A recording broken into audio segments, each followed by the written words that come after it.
राजस्थान के मरुस्थल को संगीत से गुलो गुलजार करता रहा सुरिंदा वाद्य अपने वजूद के लिए संघर्ष कर रहा है। अब सिर्फ 3 वाद्य बचे हैं। इसे बनाने वाले उस पार बलूचिस्तान में है, जबकि बजाने वाले इस पार रेगिस्तान में है। इन वाद्य यंत्रों को सीने से लगाए बैठे लंगा कलाकार कहते हैं। पीढ़ी दर पीढ़ी चली यह परंपरा अब टूटने के कगार पर है।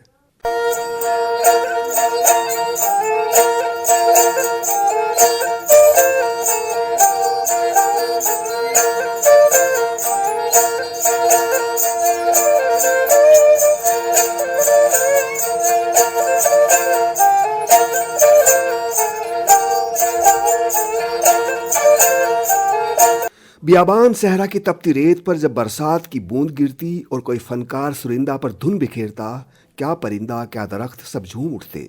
इंसानी दिलों में संगीत का रिमझिम उतर जाता। इस साज के राजमहल मुरीद रहे तो झोंपड़ी भी कदरदान रही है।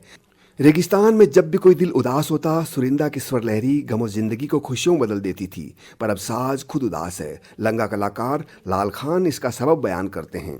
और बारिश होती है नहीं, बारिश मौसम होती है, उस टाइम में चलाते हैं तो बिल्कुल दिल खुश हो जाएगी पूरे परिवार की। ये आदमी गम ही बैठे तो मैं खुश कर देंगे, इसको ही बजाओ, इसके में लहरों चलाओ, बहुत सुंदर बज रहे तो उसमें वो आदमी वो थोड़ी टेंशन दूर हो जाएगा। और बच्चों हुआ तो खुशी करें। राजा महाराजा के टाइम में बिल्कुल बियाह शादी होती नहीं तो उस टाइम में ये बजती। ये सोनाई है, मुरली है, सब हमारी खानदानी है। चिंता तो है नहीं मेरा। देखो मैं भी ये मेरा बच्चा नहीं सीखेगा तो इसके साज की क्या कीमत है, कुछ नहीं रहेगा।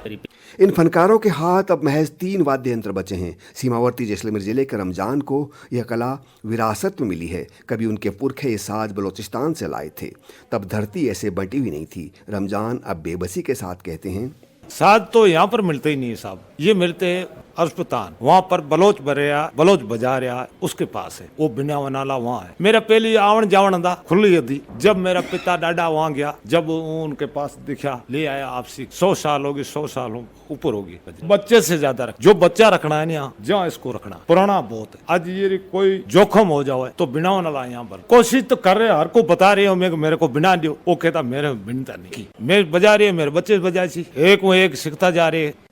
इन वाद्य यंत्रों को फनकार बहुत हिफाजत से रखते हैं। अली शेर की ये तीसरी पीढ़ी है जो सुरिंदा बजाती है, लेकिन उन्हें अब चिंता है क्योंकि नई पीढ़ी इस विरासत से पीछे हट रही है।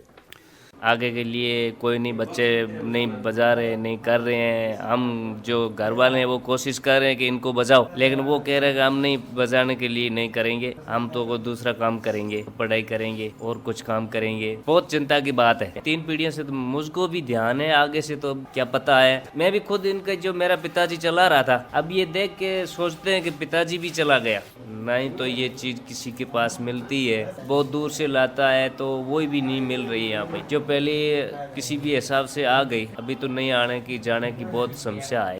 संगीत कला के जानकार विनोद जोशी अतीत में झांक कर कहते हैं, कभी यह साज राजस्थान से ही उस पार गया था। जोशी कहते हैं, इन यंत्रों के ना रहने से एक बड़ी परंपरा खत्म हो जाएगी। जो भी अपन जिप्सी रूट देखते हैं उसमें ये है कि राजस्थान से गए हैं, तो डेफिनेटली यहाँ से ट्रेवल करके वहाँ गया था। तो ये तो एक महान परंपरा लुप्त हो जाएगी 1000-1500 साल। तो मूल से अब 3 वाद्य बचे और ये सिर्फ राजस्थान में। आप अगर गुजरात चले जाओ, लोग कहते थे इनके पास, लेकिन कहीं अब बचा नहीं। पाकिस्तान में भी बजाने वाले मैंने तो देखे नहीं है, मैंने अनेक गाने वाले देख लिए हैं। इकतारा, सोतारा सब मिल रहे हैं। फनकार मुस्लिम है, जजमान हिंदू। वो रियासत का दौर था। सियासत ने जब धरती को सरहदों में बांटा, तब जमीन ही नहीं बहुत कुछ बंट गया।